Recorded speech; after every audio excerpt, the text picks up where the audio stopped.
삶이란 겉으로는 분주하고 복잡해 보여도 사실은 아주 단순한 패턴의 반복이다. 하루를 어떻게 시작하고 어떤 생각을 얼마나 반복하고 무엇에 마음을 쓰고 있는지가 결국 그 사람의 삶의 질을 결정짓는다. 그런데 많은 사람들이 자신이 왜 반복적으로 괴롭고 불행하며 텅 빈 느낌에 사로잡히는지를 모른다. 누가 내 인생을 망가뜨린 것도 아니고 외부에서 특별히 큰 재앙이 닥친 것도 아닌데 마음은 자꾸 지치고 관계는 엉키고 삶이 무겁게 느껴진다. 이 원인은 대부분 아주 사소해 보이는 일상적 습관에 숨어 있다. 그 습관은 겉으로는 행동처럼 보이지만 그 뿌리는 반복되는 마음의 움직임이다. 우리는 하루에도 수십 번씩 특정한 방식으로 생각하고 해석하고 반응한다. 이 마음의 패턴이 고착되면 그것은 습관이라는 이름의 운명이 된다.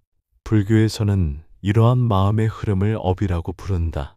업은 특별한 종교적 개념이 아니라 원인과 결과의 법칙이다. 어떤 의도와 태도로 살아가는지가 결국 어떤 열매를 맺는가를 설명한다. 습관은 곧 업이고 우리는 매 순간 새로운 업을 지을 수 있다. 불행을 부르는 7가지 습관은 대부분 우리가 그냥 다들 그렇게 사니까 혹은 내 성격이 원래 그렇다고 착각하며 살아온 무의식적인 선택들이다. 그 하나하나를 천천히 들여다보고 왜 그것이 우리를 괴롭게 만드는지를 이해하고 어떻게 실천적으로 바꿀 수 있는지를 함께 나누어 보고자 한다. 오늘은 그 첫 번째 습관, 바로 남과 자신을 비교하는 습관이다. 비교는 아주 자연스럽게 시작된다. 친구의 집, 동료의 연봉, 누군가의 외모, 자녀의 성적, 소셜미디어에 올라온 누군가의 화려한 삶. 그 모든 것을 보고 듣는 순간 우리는 의식적으로든 무의식적으로든 나는 저 사람보다 어떤가? 라는 질문을 던진다. 처음에는 단순한 관찰에 불과했을 수도 있다. 하지만 곧 마음속에서는 평가가 시작된다. 나는 저만큼 못했어. 나는 저 사람보다 나아. 나는 왜 이 정도밖에 안 될까? 이 비교는 곧 열등감, 질투, 자책, 허세, 허무함을 낳는다. 그리고 그것은 다시 자기 혐오나 과도한 경쟁심으로 연결되며 진정한 만족과 평온함을 점점 갉아먹는다. 이처럼 비교는 불행의 토양이다. 거기서 자라나는 감정과 행동은 결국 스스로를 지치게 만들고 다른 사람들과의 관계에도 부정적인 영향을 준다. 불교에서는 이러한 비교심을 나라는 생각에 사로잡힌 마음, 즉 아상이라고 본다.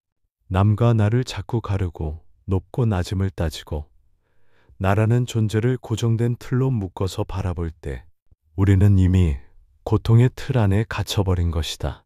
하지만 마음이 일으키는 비교의 습관은 고정된 성격이 아니라 반복된 인식과 반응의 결과일 뿐이다. 그렇다면 이 패턴을 의식하고 중단할 수 있다면 비교의 괴로움도 멈출 수 있다. 가장 먼저 필요한 것은 남의 삶은 나와 다르며 비교될 수 없다는 사실을 깊이 이해하는 것이다. 우리는 각자 다른 몸과 마음, 환경과 조건, 인연을 가진 존재다. 같은 시기에 뿌려진 씨앗도 각자의 때에 꽃을 피우듯이 삶에는 개인의 고유한 타이밍과 여정이 있다. 비교는 그 고유성을 무시하고 모두가 같은 속도로, 같은 방향으로 살아야 한다는 착각에서 비롯된다. 하지만 진실은 그렇지 않다. 누군가는 이른 나이에 피고 누군가는 늦게 핀다. 누군가는 빠르게 자라고 누군가는 천천히 깊어진다. 모든 생명은 자기만의 꽃을 자기만의 때에 피운다. 그리고 그 사실을 받아들이는 순간 우리는 타인의 삶을 보는 눈도 달라지고 자기 삶을 대하는 태도도 훨씬 더 따뜻하고 여유로워진다. 이해가 깊어지면 마음은 내려놓는다. 내려놓으면 비교의 고통은 사라진다. 고통이 사라지면 자존감은 회복된다. 자존감이 살아나면 우리는 더 이상 남을 밟지 않고도 스스로 빛날 수 있게 된다.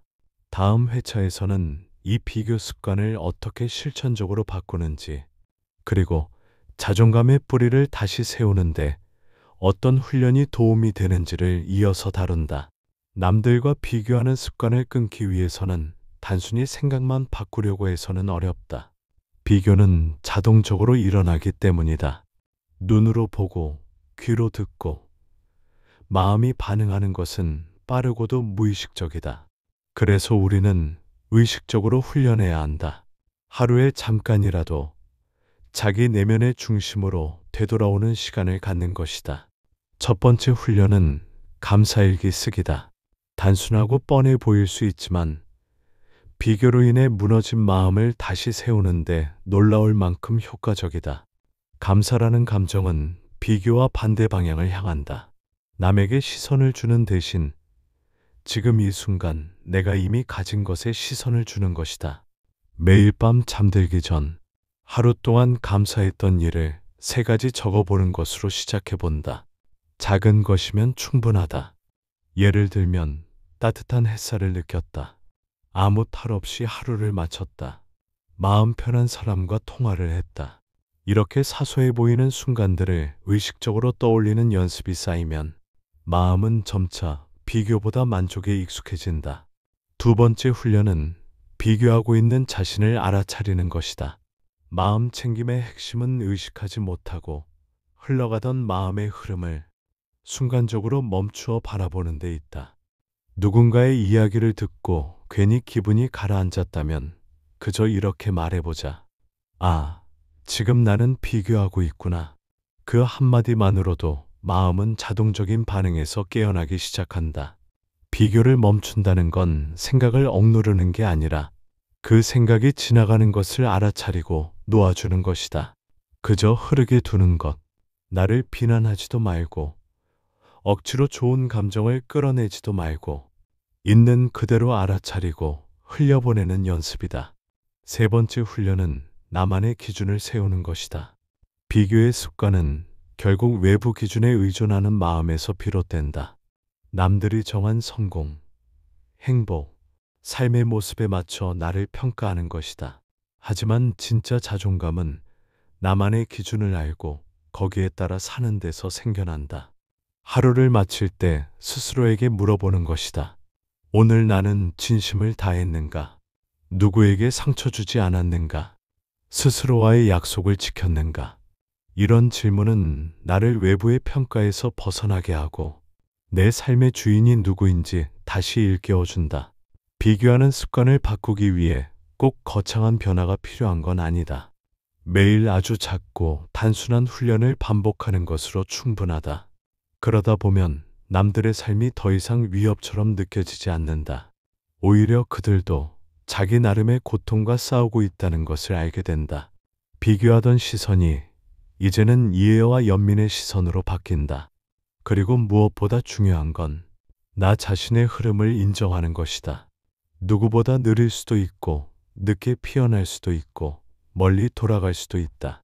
하지만 그게 나다. 그렇게밖에 살 수 없었던 내 삶의 맥락과 감정과 선택들, 그 모든 것을 받아들이는 순간 비교는 더 이상 매력적으로 느껴지지 않는다. 비교하는 마음이 올라올 때 마음속으로 이렇게 말해보자. 나는 내 속도로 간다. 지금 이대로 충분하다. 나도 다른 사람도 각자의 때에 꽃을 피운다. 이 3가지 훈련, 감사일기, 알아차림, 나만의 기준 세우기. 이것들은 비교로부터 자유로워지고 자존감 있는 삶을 살아가기 위한 작은 다리들이다. 이 다리를 건너면 우리는 타인의 삶을 부러워하기보다 자기 삶을 존중하고 가꾸는 법을 배우게 된다. 어떤 사람들은 밤에 누워서도 쉽게 잠들지 못한다. 눈을 감으면 오래된 기억이 떠오른다. 누군가에게 했던 말, 하지 말았어야 할 행동, 놓쳐버린 기회, 돌이킬 수 없는 선택. 그 기억은 계속 머릿속을 맴돌고 마음속에 죄책감과 자책, 분노와 슬픔을 쌓아간다. 과거는 이미 지나간 시간인데 왜 우리는 여전히 그 안에서 살아가고 있을까? 이유는 단순하다. 마음이 그때 그 순간에 머물러 있기 때문이다. 삶에서 가장 고통스러운 감정 중 하나는 그때 내가 왜 그랬을까? 라는 후회다. 되돌릴 수 없다는 걸 알면서도 우리는 마치 되돌릴 수 있는 것처럼 과거를 붙잡고 놓지 못한다. 어떤 사람은 후회에 사로잡혀 자꾸 같은 실수를 반복하고 어떤 사람은 자책이 쌓여 자기 자신을 믿지 못하게 된다. 불교에서는 이러한 상태를 마음의 속박이라고 본다. 몸은 지금 여기 있지만 마음은 과거의 장면을 반복 재생하고 있다. 지금의 삶은 텅 비어 있고 과거의 그림자만이 나를 지배하고 있는 것이다. 문제는 과거 그 자체가 아니다. 기억은 남을 수 있다. 문제는 그 기억을 바라보는 태도에 있다. 우리는 보통 과거의 실수나 상처를 마치 현재의 나와 동일시한다. 나는 그런 사람이야. 나는 실패자야. 나는 상처 준 사람이야. 이런 식으로 과거의 사건이 현재의 자존감을 무너뜨리고 미래의 가능성을 가로막게 된다. 그러나 과거는 지나갔다. 지금의 나는 그때의 나와 같지 않다. 그때의 나는 그때의 한계 안에서 그만큼밖에 선택할 수 없었다. 그것이 잘못이었다면 그 경험이 있었기에 지금의 내가 자라날 수 있었다. 과거를 딛고 일어선 사람은 성장한다. 하지만 과거에 눌린 사람은 멈춰 있다. 어떤 선택을 할지는 결국 나에게 달려 있다. 여기서 중요한 건 자기 자신에게 연민을 갖는 것이다. 자비란 타인에게만 필요한 것이 아니다. 나에게도 자비가 필요하다. 그때의 나에게 따뜻하게 말해주는 것이다. 그때 너도 정말 힘들었지. 그 순간 너는 최선을 다했어. 너는 그 일을 통해 성장하고 있어. 이런 말이 처음엔 어색하게 느껴질 수 있다. 하지만 반복하면 조금씩 마음이 풀린다. 꽉 막혀있던 감정이 흐르고 스스로를 용서할 수 있는 여지가 생긴다. 누구나 실수한다. 누구나 후회할 일을 만든다.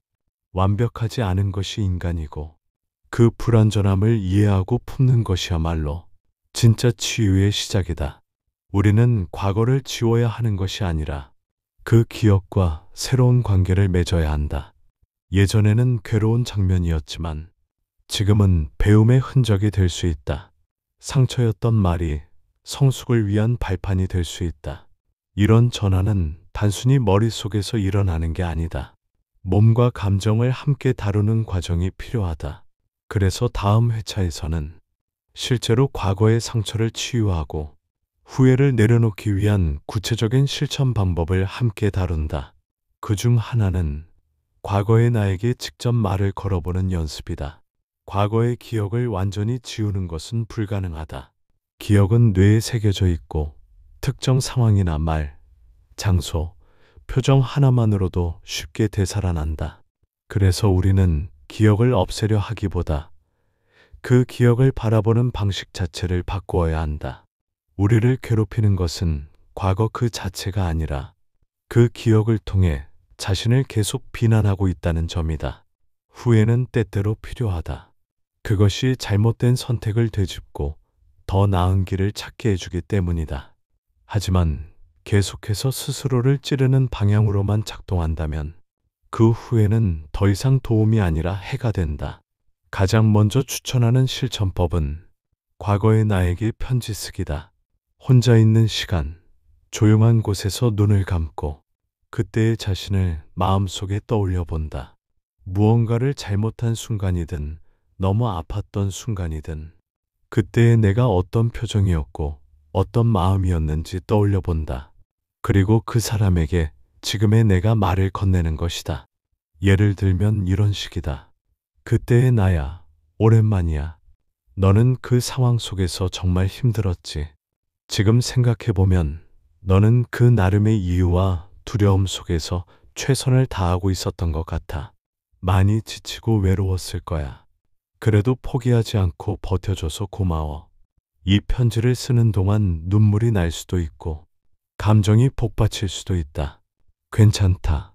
그건 억눌렸던 감정이 드러나고 있다는 뜻이고 그 자체로 치유가 시작되고 있다는 신호다. 두 번째 실천은 자비 명상이다. 명상이라고 해서 특별한 자세나 복잡한 형식을 요구하지 않는다. 그저 눈을 감고 호흡에 집중하며 마음속으로 다음과 같은 문장을 되뇌는 것이다. 나는 나 자신이 행복하길 바랍니다. 나는 나 자신이 괴로움에서 벗어나기를 바랍니다. 나는 나 자신을 온전히 받아들이고 사랑하길 바랍니다. 처음엔 이 문장이 잘 와닿지 않을 수도 있다. 오히려 거부감이 들 수도 있다. 하지만 그것이 바로 우리가 그동안 자기 자신에게 얼마나 차갑게 대했는지를 보여주는 것이다. 이 문장을 반복하면서 마음의 딱딱한 껍질이 서서히 녹기 시작한다. 이 자비 명상은 단순히 따뜻한 감정을 끌어내는 것을 넘어서 과거의 나를 이해하고 받아들이는 데 깊은 도움을 준다. 스스로를 용서하지 못하면 타인의 잘못도 용서할 수 없다. 그리고 타인에게 받은 상처도 놓지 못하게 된다. 용서는 반드시 누군가를 위해서 하는 것이 아니다. 나 자신이 앞으로 나아가기 위해서 필요한 것이다. 과거에 머물러 있는 동안 우리는 현재를 살 수 없기 때문이다. 마지막 실천은 기억을 다시 말해보는 연습이다. 같은 사건이라도 우리가 그것을 어떻게 이야기하느냐에 따라 그 의미는 전혀 달라질 수 있다. 예를 들어 어떤 실수를 떠올릴 때 나는 너무 멍청했어 라고 말하는 대신 그때는 내가 그런 선택밖에 할 수 없었고 그 경험이 지금 나에게 큰 교훈이 되었다고 말하는 것이다. 이런 식의 재해석은 기억의 내용은 그대로 두되 그 위에 올려진 감정의 색을 바꿔주는 역할을 한다. 기억은 고정되어 있지 않다. 우리는 과거를 바꿀 수는 없지만 과거를 바라보는 시선은 언제든 바꿀 수 있다. 그 시선을 바꾸는 순간 우리는 과거에 눌린 존재에서 과거를 딛고 일어서는 존재가 된다. 그리고 그렇게 스스로를 이해하고 품는 연습이 쌓이면 지금의 나 역시 더 너그러워진다. 작은 실수에도 덜 흔들리고 삶의 흐름을 있는 그대로 받아들이는 힘이 생긴다. 불안은 아주 조용하게 다가온다. 아무 일도 일어나지 않았는데 어느 순간 마음이 불편하고 가슴이 답답하고 머릿속이 복잡해진다. 지금 여기에는 문제가 없는데 아직 오지 않은 일들로 인해 우리는 이미 지치고 불안해 있다. 이것이 미래에 대한 과도한 걱정의 시작이다. 우리는 하루에도 수십 번 앞으로 어떻게 될까라는 생각을 반복한다. 내일의 일, 다음 달의 계획, 몇 년 뒤의 인생.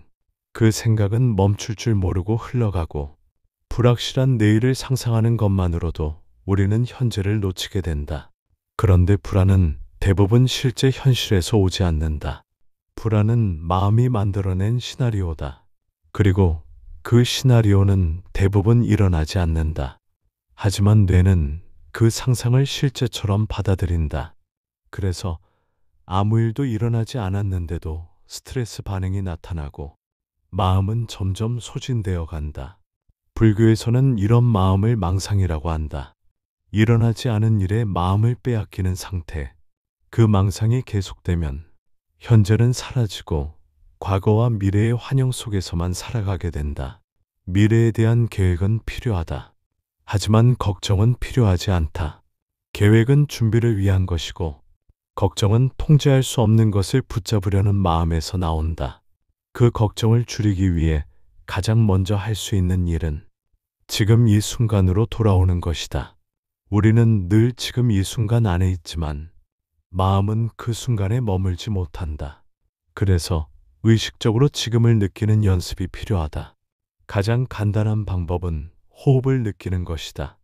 어떤 명상도 특별하지 않다. 앉아서 눈을 감고 숨을 들이쉬는 감각과 숨을 내쉬는 감각을 그저 느끼는 것. 들이쉴 때 배가 부풀고 내쉴 때 배가 내려가는 것을 알아차린다. 호흡은 언제나 지금 이 순간에만 존재한다. 과거의 숨은 끝났고 미래의 숨은 아직 오지 않았다. 지금 내쉬는 이 한숨이 지금 내 안에 살아있는 생명의 증거다. 처음에는 숨을 몇 번만 따라가도 곧 잡념이 밀려들 것이다. 그럴 때마다 다시 돌아온다. 다시 숨을 느끼고 다시 지금 이 자리에 머무는 연습. 이것이 호흡 명상의 기본이다. 이런 훈련을 매일 단 몇 분이라도 반복하면 불안은 줄어들고 마음은 점점 중심을 잡는다. 걱정이 사라지는 것이 아니라 걱정에 휘둘리지 않는 힘이 생기는 것이다. 또 하나 도움이 되는 방법은 불안을 밖으로 꺼내는 것이다. 막연한 걱정은 흐릿하지만 크고 무겁다. 하지만 그것을 종이에 써보면 실제로 얼마나 실현 가능성이 낮은지, 내가 어디까지 준비되어 있는지를 알 수 있다. 예를 들면, 앞으로 경제가 불안하면 나는 어떻게 하나? 혹시 내가 실패하면 모두가 나를 떠나지 않을까? 이런 생각들이 실제로 어떤 상황인지 써보면 과장된 부분이 많다는 걸 알게 된다. 그리고 그에 대한 대책도 하나씩 정리할 수 있게 된다. 불안은 보통 막연할수록 커지고 구체화할수록 작아진다. 그걸 밖으로 꺼내는 것만으로도 마음은 숨통이 트인다. 마지막으로 중요한 건 미래를 완전히 알 수는 없다는 걸 인정하는 것이다. 그 사실을 받아들인다고 해서 나약해지는 것이 아니라 오히려 불확실성을 껴안고 살아갈 수 있는 힘이 생긴다. 지금 할 수 있는 일에 집중하고 나머지는 내려놓는 것. 그게 진짜 책임감 있는 태도다. 세상은 내가 모든 걸 통제하지 않아도 흘러간다. 그 흐름 속에서 나는 단지 나의 한 걸음을 성실히 내디딜 뿐이다. 불안은 없애야 하는 감정이 아니다. 불안은 경고다. 무언가가 불확실하고 준비되지 않았고 마음이 어딘가 불편하다는 신호다. 이 감정을 억누르거나 외면하면 불안은 더 커지고 모호해진다. 그래서 우리는 불안을 없애기보다 그 불안을 있는 그대로 바라보고 다루는 힘을 길러야 한다.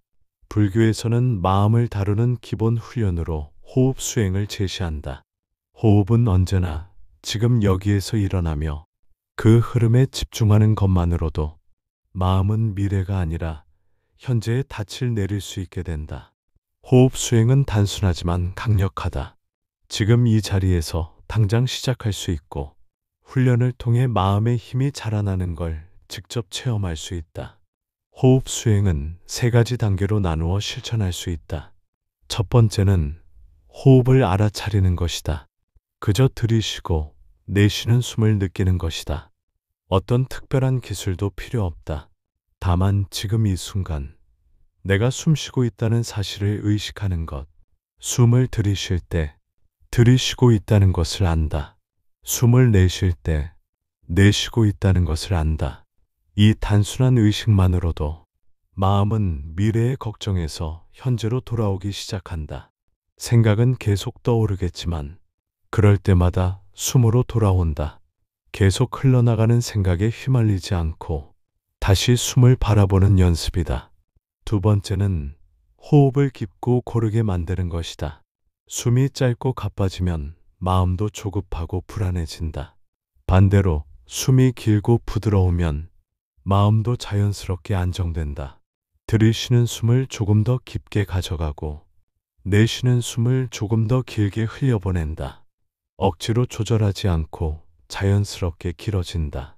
몸과 마음이 조금씩 이완되고 가슴의 긴장이 풀리기 시작한다. 세 번째는 호흡과 함께 마음의 상태를 지켜보는 것이다. 지금 이 순간 나는 어떤 상태에 있는가? 불안한가? 편안한가? 조급한가? 무기력한가? 숨을 느끼면서 동시에 내 마음의 색깔을 바라본다.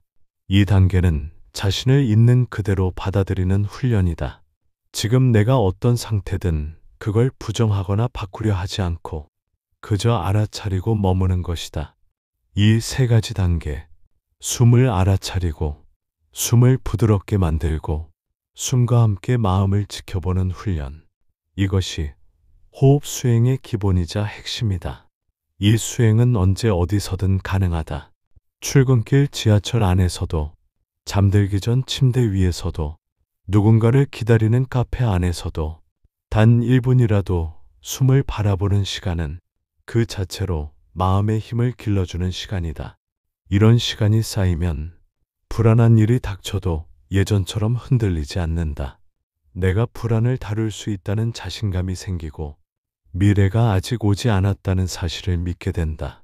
지금 이 순간을 살 수 있는 사람만이 미래도 온전히 맞이할 수 있다. 불안이 찾아올 때 그것을 두려워하지 말고 그저 한번 숨을 들이쉬고 내쉬어 보자. 그 한 호흡이 마음을 붙잡아 줄 것이다. 가장 가까운 사람에게 상처를 주는 말은 종종 우리가 자신에게 하는 말에서 시작된다. 나는 왜 이 모양일까? 나는 안 돼. 나는 항상 부족해. 이런 말들을 우리는 하루에도 몇 번씩 무심코 되뇌고 있다. 자신에게 무심코 던지는 말이지만 그 말은 내 마음 깊은 곳에 날카로운 상처를 남긴다. 타인이 나를 비난할 때보다 내가 나를 깎아내릴 때 상처는 더 깊어진다. 왜냐하면 우리는 그 말을 거르지 않고 그대로 믿어버리기 때문이다. 그리고 그 믿음은 시간이 지날수록 굳어지고 자존감은 점점 사라진다. 이런 자기 비하의 습관은 대부분 아주 이른 시절부터 만들어진다.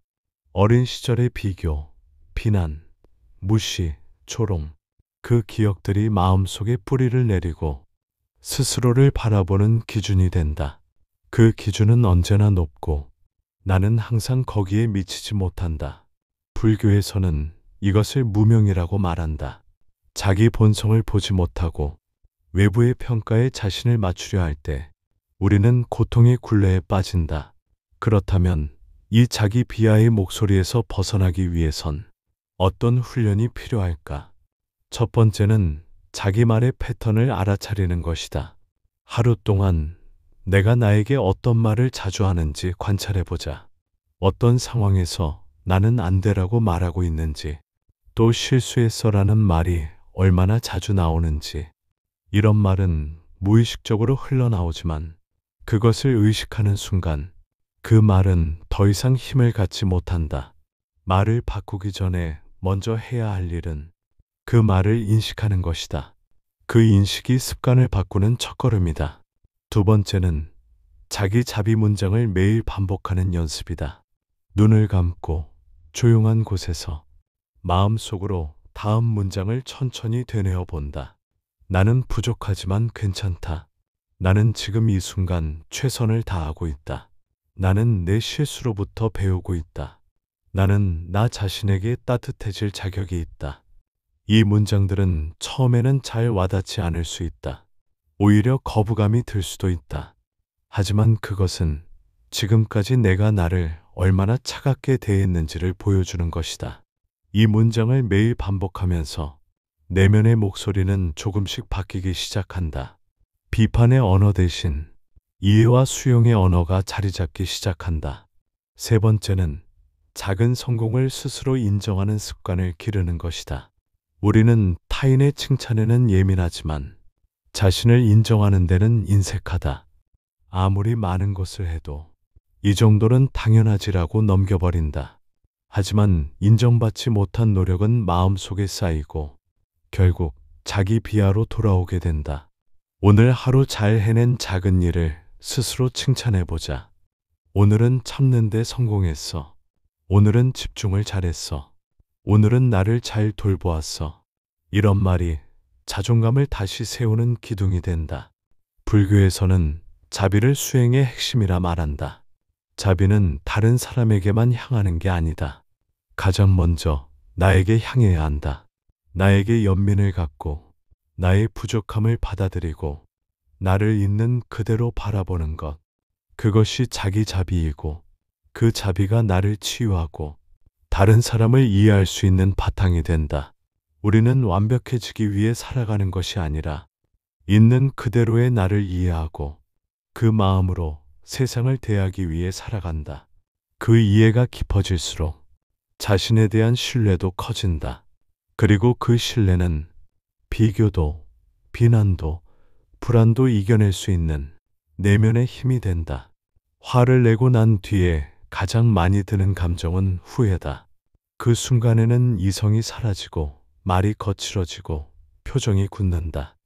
나도 모르게 상처를 주고 끝나고 나면 왜 그랬을까 하고 혼자 자책한다. 분노는 가장 빠른 감정이다. 눈 깜짝할 사이에 튀어나오고 다 터지고 나서야 그게 분노였다는 걸 알게 된다.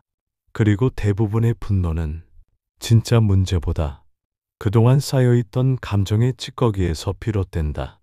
화를 쉽게 내는 사람은 사실 자주 화가 나는 사람이 아니라 자주 상처받는 사람이다. 자신이 방어받지 못한다고 느낄 때 감정은 곧바로 공격으로 바뀐다. 그 공격이 나를 지키는 방법처럼 느껴지지만 결국에는 더 많은 불편함을 남긴다. 관계는 멀어지고 말은 왜곡되고 나도 힘들고 상대도 힘들어진다. 불교에서는 분노를 마음을 태우는 불이라고 말한다. 자신을 태우고 타인을 태우고 그 자리에 있던 모든 평온을 불살라버린다. 그렇다면 어떻게 화를 다스릴 수 있을까? 첫 번째는 화가 올라오는 순간을 알아차리는 것이다. 화를 내는 순간이 아니라 화가 올라오는 그 찰나의 순간, 몸이 뜨거워지고 심장이 빨라지고 턱이나 어깨가 굳어지고 숨이 가빠지는 것을 알아차리는 것이다. 그 감각을 놓치지 않기 위해 필요한 건 멈추는 연습이다. 단 3초만 멈출 수 있다면 다른 선택이 가능해진다. 화가 올라올 때 바로 말하지 않고 바로 행동하지 않고 숨을 깊이 들이쉬는 것. 그 3초가 말과 행동을 바꾼다. 그 3초가 관계를 지킨다. 두 번째는 화를 나에게 솔직하게 설명해주는 연습이다. 누군가의 말이나 행동이 나를 화나게 했을 때 그 감정을 이렇게 표현해 본다. 나는 지금 무시당했다고 느꼈어. 나는 지금 소외당했다고 느꼈어. 나는 지금 존중받지 못했다고 느꼈어. 이 문장은 화의 바깥이 아니라 안쪽을 들여다보게 한다. 그렇게 감정의 뿌리를 알게 되면 화는 더 이상 날뛰지 않는다. 대신 나 자신을 이해하게 되고 그 감정에 머무는 시간이 줄어든다. 세 번째는 화를 품고 있지 않는 연습이다. 화를 참는 것과 화를 다스리는 것은 다르다. 참는 것은 감정을 억누르는 것이고 다스리는 것은 감정을 이해하고 흘려보내는 것이다. 참으면 언젠가 폭발한다. 하지만 다스리면 서서히 사라진다. 그 방법은 아주 단순하다. 화가 난 그 상황을 잠시 멈추고 걷거나 숨을 고르거나 다른 공간으로 이동하거나 혼잣말로 감정을 정리해 보는 것이다. 그리고 가장 강력한 방법은 상대의 입장을 한번 상상해 보는 것이다. 그 사람도 그럴 만한 이유가 있었을까? 이 질문 하나가 화의 방향을 바꾼다. 분노는 내가 세상으로부터 보호받고 있지 않다고 느낄 때 생긴다. 그런데 그 느낌은 내가 나 자신을 돌보지 못하고 있을 때 더 자주 찾아온다. 그래서 결국 분노를 다스리는 가장 깊은 힘은 스스로를 안전하게 만드는 것이다. 나를 믿고 나의 감정을 지켜보고 나의 선택을 존중해 주는 것. 그것이 쌓이면 더 이상 외부 자극에 쉽게 흔들리지 않게 된다. 화를 내지 않는 사람이 되기보다 화를 지혜롭게 다루는 사람이 되는 것. 그것이 우리가 걸어가야 할 방향이다. 사람은 누구나 인정받고 싶어 한다. 그건 자연스러운 욕구다. 사랑받고 칭찬받고 괜찮은 사람이라는 말을 듣고 싶다. 문제는 그 욕구가 지나치게 커질 때 생긴다. 다른 사람의 시선에 과도하게 매달리면 삶은 내 것이 아닌 것처럼 느껴진다. 무엇을 해도 내가 만족하기보다는 누가 봐주는지, 누가 인정해 주는지가 더 중요해진다. 그러다 보면 점점 나의 기준은 사라지고 마음은 외부 자극에 휘둘리게 된다. 이렇게 외부의 인정에 의존하는 마음은 어릴 적부터 쌓인 경험에서 비롯되곤 한다. 칭찬을 받아야만 가치 있다고 느꼈던 순간들, 비난을 받지 않기 위해 눈치를 보던 시간들, 그때 생긴 마음의 습관이 지금도 계속해서 나를 이끌고 있는 것이다. 이런 마음은 나를 지치게 하고 타인과의 관계를 불편하게 만들고 결국 스스로를 잃게 만든다. 불교에서는 이런 상태를 자기의 중심을 잃은 마음이라 말한다. 그리고 이렇게 말한다. 너는 너의 등불이 되어야 한다. 너는 너의 진리, 너의 기준, 너의 중심을 따라 살아가야 한다. 그러기 위해 우리가 할 수 있는 실천은 크지 않다. 하지만 깊다. 첫 번째는 나만의 기준을 회복하는 것이다. 오늘 하루가 끝날 때 내가 나에게 해볼 수 있는 질문이 있다. 나는 오늘 진심을 다했는가? 나는 오늘 누군가에게 따뜻했는가? 나는 오늘 나의 가치를 스스로 인정했는가? 이 질문은 누군가가 나를 칭찬했는지보다 훨씬 더 중요한 잣대가 된다. 이 질문에 그래라고 대답할 수 있다면 그 하루는 충분히 가치 있었다. 두 번째는 타인의 평가를 있는 그대로 바라보는 훈련이다. 누군가의 말에 상처를 받았을 때 그 말을 진실처럼 받아들이기 전에 이렇게 스스로에게 물어본다. 그 말은 사실일까? 그 말은 지금 내 상황을 충분히 이해하고 있는가? 그 말은 나를 위한 조언인가? 아니면 감정의 표현인가? 이 질문은 나와 타인 사이의 경계를 분명히 만들어준다. 모든 말이 진실은 아니고 모든 평가가 정확한 것도 아니다. 나를 잘 아는 사람조차 나의 모든 면을 아는 것은 아니기 때문이다. 세 번째는 혼자 있는 시간을 연습하는 것이다. 타인의 인정에 익숙한 사람일수록 혼자 있는 시간을 불안해한다. 왜냐하면 그 시간에는 아무도 나를 바라보지 않기 때문이다. 하지만 그 시간이야말로 진짜 나와 만나는 시간이다. 그 시간에 책을 읽거나 산책을 하거나 조용히 음악을 들으면서 이런 질문을 해보는 것이다. 나는 누구인가? 나는 어떤 삶을 원하는가? 나는 무엇에 마음이 움직이는가? 이 질문은 나를 타인의 시선에서 꺼내어 진짜 나의 중심으로 데려다 준다. 삶의 기준이 외부에만 있을 때 우리는 끊임없이 불안하고 흔들린다. 하지만 기준이 내 안에 있을 때 조용하지만 단단해진다. 불교에서 말하는 등불이 된다는 것은 세상과 단절하라는 말이 아니다. 세상과 연결되되 내 마음을 잃지 말라는 뜻이다. 우리는 누군가의 칭찬이 없어도 충분히 괜찮은 존재다. 누군가의 인정보다 더 중요한 것은 내가 나를 어떻게 대하느냐다. 내가 나를 존중할 수 있을 때 비로소 타인의 말도 객관적으로 들을 수 있다. 그때 우리는 남을 기쁘게 하기 위해 사는 것이 아니라 자신의 길을 걸으며 그 길 안에서 타인과 자연스럽게 연결되는 삶을 살 수 있다. 무언가를 얻었는데도 만족하지 못하고 잠시 기분이 좋아졌지만 곧 허전해지고 계속해서 새로운 것을 원하게 될 때 마음은 점점 지치고 메말라간다. 우리는 종종 무엇인가 더 있어야 행복할 수 있다고 믿는다. 조금 더 벌어야, 조금 더 인정받아야, 조금 더 좋아 보여야 비로소 괜찮은 사람이 될 수 있을 거라고 생각한다. 하지만 그런 생각은 끝이 없다. 무언가를 잃어도 또 다른 욕구가 생기고 새로운 걸 채워도 또 다른 빈자리가 생긴다. 이처럼 결핍은 채워서 사라지는 것이 아니라 마음의 습관이 만들어낸 감정이다. 불교에서는 이 마음을 탐심이라고 부른다. 탐심은 끝없는 갈망의 마음이다. 갖고 싶은 것, 되고 싶은 것, 인정받고 싶은 것. 이 마음이 끝없이 반복되면 우리는 현재의 삶을 충분히 느끼지 못하고 언제나 부족하다는 생각에 시달리게 된다. 결핍의 감정을 다루기 위해 가장 먼저 할 수 있는 일은 감사를 훈련하는 것이다. 감사는 결핍을 멈추게 하는 가장 강력한 감정이다. 감사하는 순간 더 이상 바깥을 향해 달리지 않아도 이미 충분하다는 감각이 마음의 자리를 잡는다. 이 훈련은 아주 단순하다.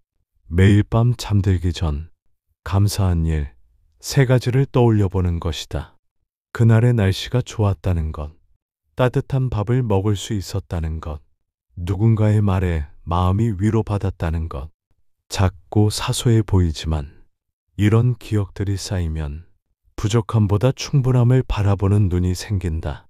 두 번째는 단순함을 선택하는 것이다. 너무 많은 것을 가지고 있으면 무엇이 소중한지 모르게 된다. 반대로 가지고 있는 것이 단순해지면 하나하나의 마음이 더 깊이 깃든다. 소유를 줄이고 스케줄을 줄이고 말을 줄이고 소음을 줄이는 것. 공간이 생기면 마음도 가벼워진다. 그리고 그 빈자리에는 진짜로 나에게 필요한 것이 무엇인지 들려온다. 세 번째는 지금 이 순간을 충분히 살아보는 연습이다. 결핍은 대개 지금 여기보다 과거나 미래의 마음이 머물러 있을 때 생긴다. 지금은 괜찮은데 예전보다 부족하다고 느끼거나 앞으로 더 필요하다고 느낄 때 마음은 현재를 부정하게 된다. 그래서 지금 이 순간의 숨을 느끼고 지금 이 자리의 햇살을 바라보고 지금 이 몸의 감각을 받아들이는 것. 그 순간 아무것도 부족하지 않다는 사실을 온몸으로 느낄 수 있게 된다. 불교의 수행은 무엇을 이루는 일이 아니다. 무엇을 내려놓는 일이다. 지금도 이미 충분한데 모르기 때문에 갈구하고 갖고 있는데도 받아들이지 못하기 때문에 괴로워한다.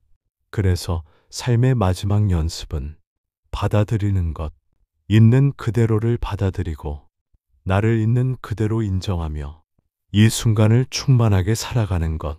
그 마음이 자라면 결핍은 점점 사라지고 평온함이 깊어지며 삶은 훨씬 더 가볍고 선명해진다. 더 많은 것을 원하지 않아도 지금 가진 것 안에서 감사하고 만족할 수 있다면 그것이 진짜 자유다.